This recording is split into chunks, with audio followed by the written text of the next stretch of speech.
Abiatharians at mga family and friends namin.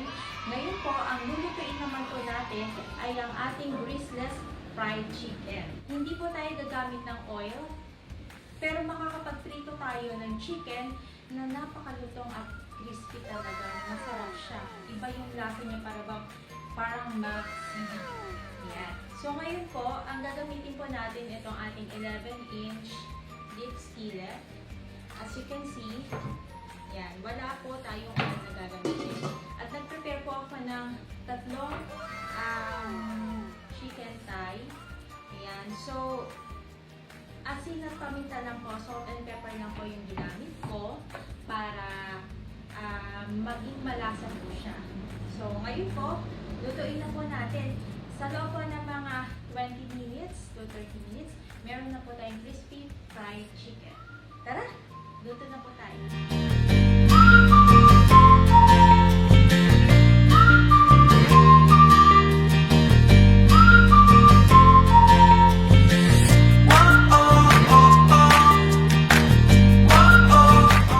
Pwede na po nating ilagay yung ating chicken. Kailangan lang po yung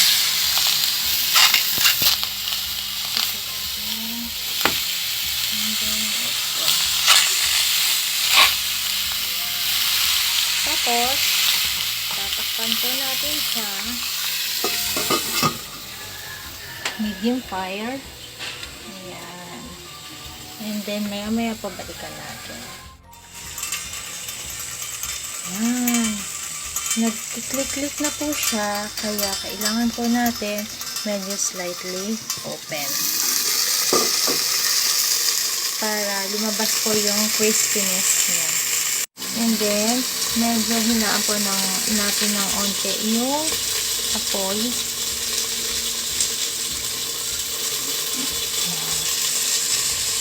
Okay.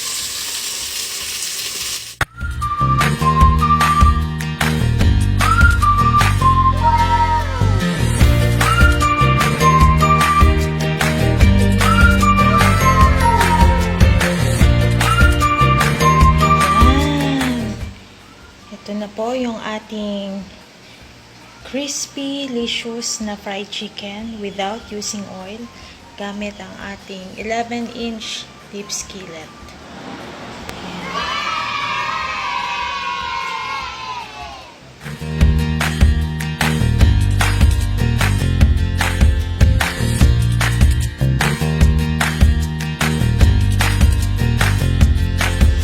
Yan po yung nakuha natin na oils mula dun sa 3 pieces ng chicken natin.